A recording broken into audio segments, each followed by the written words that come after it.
pottery. Would you consider yourself a quality over quantity person or a quantity over quality person? I'll be honest, I'm a little bit of a self-proclaimed perfectionist.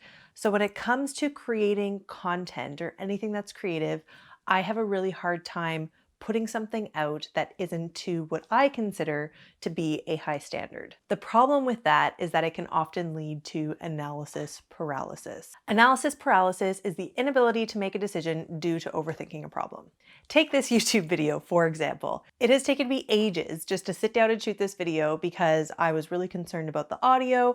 Right now I'm using the Rode Wireless Go 2, but I was having issues with setting that up. I kept shooting test shots, sticking on the laptop, listened to it back, and I wasn't happy with the quality. I was getting really frustrated. Then I changed out my mic for a different mic. That was worse because this room is really echoey. And now I'm back to the Rode Wireless Go. It's one of those situations where I am not really happy with the quality of the audio and where I want it to be. But if I don't just sit down and shoot the video, it will literally never get done. The same is true for many other factors. If you're constantly waiting for the best camera gear, the best setting, with a perfect background, your perfect hair day, your perfect clear skin day, the video will never get done.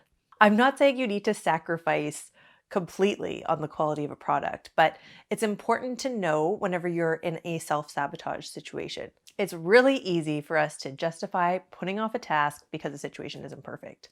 Sometimes you just pull up your socks and get it done. There is a parable about a pottery teacher that really helped on my journey for creating content regarding quality over quantity. So the story goes that one day this pottery teacher decided to split his class into two groups. They were each given a different task. So the first group had 30 days to make 30 pieces of pottery. The second group had 30 days to focus on making one perfect piece of pottery. At the end of the 30 days, the teacher was going to evaluate all of the pottery and pick one piece that was the absolute masterpiece.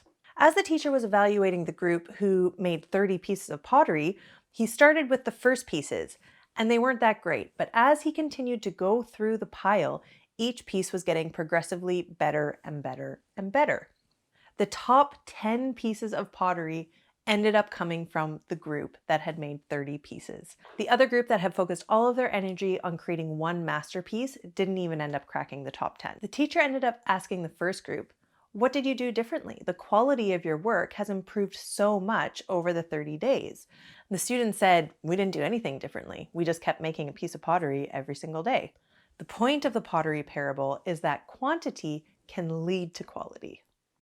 This principle is true for so many different things. Specifically, for content creators, it's so easy for us to watch content from the top creators and think, why should I even bother? What they're doing is so amazing, I can never make anything that good. The reality is you cannot compare your first piece of content to somebody's 600th piece of content. It takes time and practice to improve on these skills. And if you don't start, it's true, you'll never get to be as good as the other content creators. But if you start today and start practicing every day, you are going to learn so much on your journey. I often find when it comes to content creation, I don't know how to fix a problem until a problem arises. So how am I meant to become an expert in something if I've never even tried it before? For example, using this audio situation that I'm having today.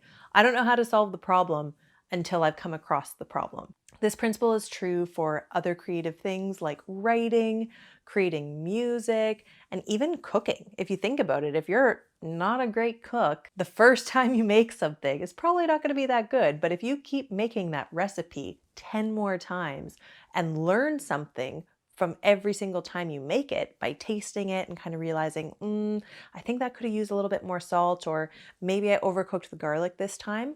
By the 10th time you've made the recipe, it is going to be whopper. Let me know in the comments what's stopping you from starting your own creative journey.